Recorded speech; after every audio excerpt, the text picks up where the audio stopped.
Assalamualaikum warahmatullahi wabarakatuh. Selamat datang di channel Easy Muslim. Pada kesempatan kali ini kita akan mengupas sebuah buku yang menarik dan penuh wawasan, yaitu Muslim in China karya Miso Jiang dan Yu Jia.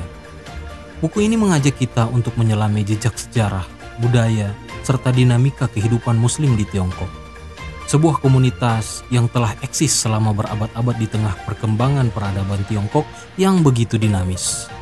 Dari akar sejarahnya di era dinasti Tang hingga tantangan yang dihadapi di era modern, buku ini mengungkap bagaimana Islam tumbuh, beradaptasi, dan berinteraksi dengan budaya Tiongkok. Penasaran? Mari kita kupas lebih dalam isi buku ini dan temukan fakta-fakta menarik di dalamnya. Jangan lupa untuk like, komen, dan subscribe agar tidak ketinggalan konten menarik lainnya. Langsung saja, bismillah, kita mulai.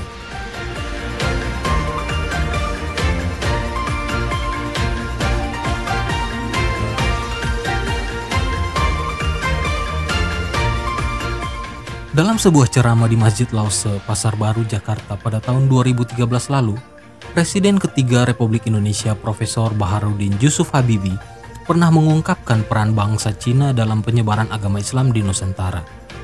Menurut Ketua Pertama Ikatan Cendekiawan Muslim se-Indonesia itu, Islam datang ke Indonesia dan diperkenalkan pertama kali melalui bangsa Cina, khususnya misi Laksamana Cheng Ho.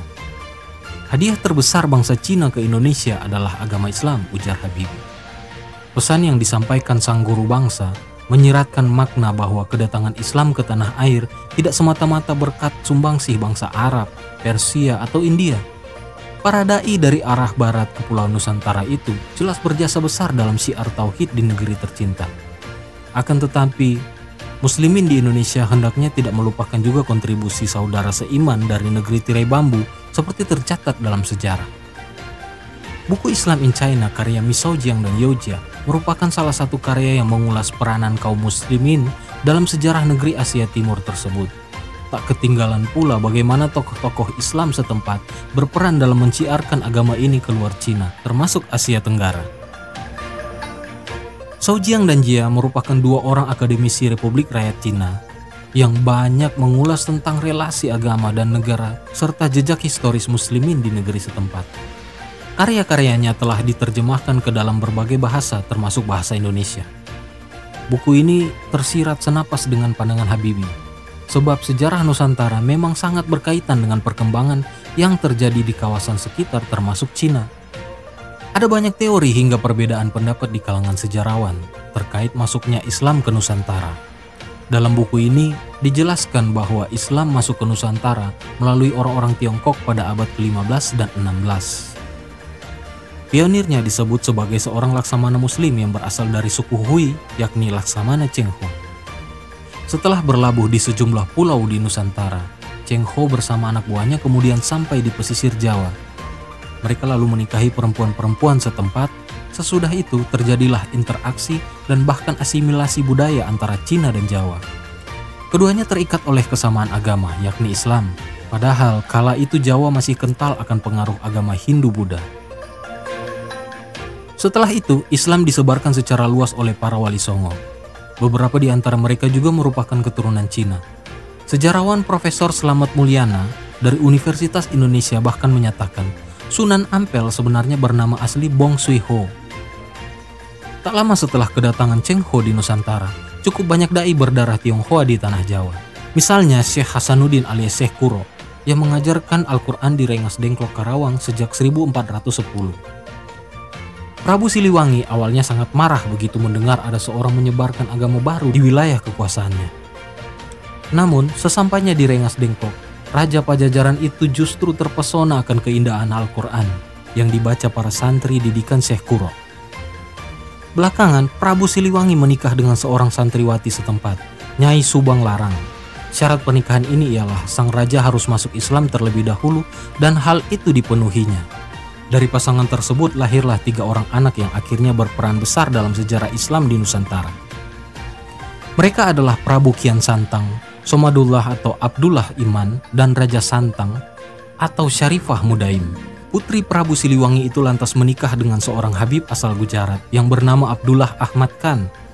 Dari pernikahan keduanya lahirlah Syarif Hidayatullah atau yang lebih dikenal sebagai Sunan Gunung Jati. Dengan berbagai fakta sejarah tersebut, penerjemah buku ini menganggap Cina sebagai negeri leluhur kaum muslimin di Indonesia. Bahkan pernah suatu ketika Presiden keempat Republik Indonesia Kiai Haji Abdurrahman Wahid atau Gus Dur menyatakan dirinya memiliki darah Tionghoa dari jalur Tan Kim Han, seorang tokoh muslim Tionghoa pada abad ke-15 dan 16. Karena itu, tidak selayaknya masyarakat Indonesia, apalagi umat Islamnya, mengidap sinofobia, yakni ketakutan yang tak mendasar terhadap orang atau hal-hal yang berhubungan dengan Cina. Buku yang ditulis Miso Jiang dan Yao Jia ini memuat tentang sejarah dan perkembangan Islam di Cina, pergolakan sejarah dan perkembangan Islam di Cina, serta pergolakan sejarah dan kondisi sosial masyarakat muslimin di Cina. Buku ini semakin menarik dibaca karena ditulis langsung oleh penulis asal Cina tersebut. Menurut keduanya, Islam diperkenalkan ke Cina pada pertengahan abad ke-7, bermula dari dinasti Tang yang berkuasa periode tahun 618 sampai 906. Rajanya gemar membangun hubungan dagang dengan negeri-negeri di barat, termasuk Persia dan Arab. Selama 148 tahun Kaisar dinasti Tang mengundang tak kurang dari 37 orang Arab ke istananya.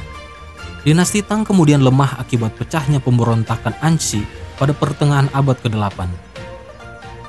Kaisar saat itu bahkan meminta bantuan dinasti Abbasiyah untuk memadamkan pemberontakan tersebut. Sultan Abbasiyah mendirikan barak-barak militer sebagai hunian pasukan muslimin di wilayah dinasti Tang. Di sana, mereka banyak berinteraksi dengan penduduk lokal. Itulah dimulainya syiar Islam di kawasan barat Cina. Adapun wilayah Cina bagian selatan tak luput dari dakwah agama ini. Apalagi jauh sebelum Nabi Muhammad SAW lahir, banyak pelaut Arab yang singgah di pesisir laut Cina Selatan untuk berdagang. Masjid Huaisheng, salah satu masjid tertua di Cina, menjadi saksi bisu penyebaran agama Islam di Guangzhou. Fakta menarik lainnya adalah keberadaan kampung Najiahu di Provinsi Ningxia, Cina.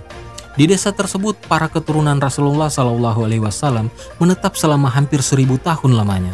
Mereka disebut-sebut memiliki nasab hingga Nabi SAW melalui jalur Hussein, putra kedua Ali bin Abi Thalib dan Fatimah Az-Zahra binti Rasulullah SAW. Kedua penulis buku ini mengungkapkan dari total 56 kelompok etnis di Cina, sebanyak 10 etnis diantaranya menjadikan Islam sebagai agama mayoritasnya. 10 suku yang dimaksud adalah Hui, Uighur, Kazakh, Dongxiang, Khalkha, Sala, Tajik, Uzbek, Bao'an, dan Tatar. Ada juga sejumlah komunitas muslim di suku etnis Mongol, Tibet, Bais, dan juga Dais. Faktanya, kini umat Islam adalah kalangan minoritas di Cina. Mereka pun mempunyai tantangan tersendiri.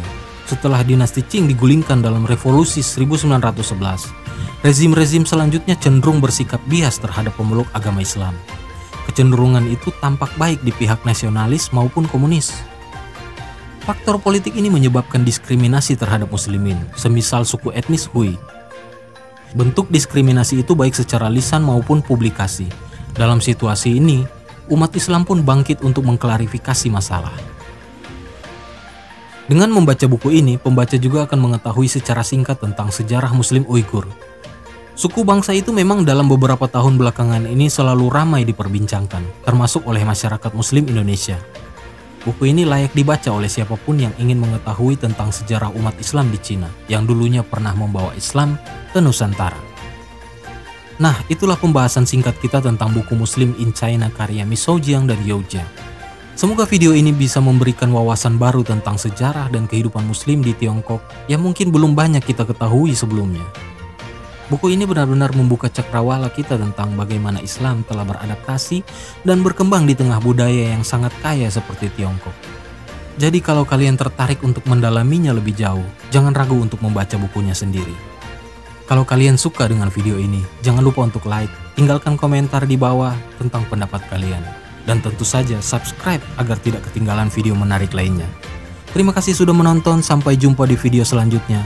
Jazakumullah khair, tetaplah dalam kebaikan. Wassalamualaikum warahmatullahi wabarakatuh.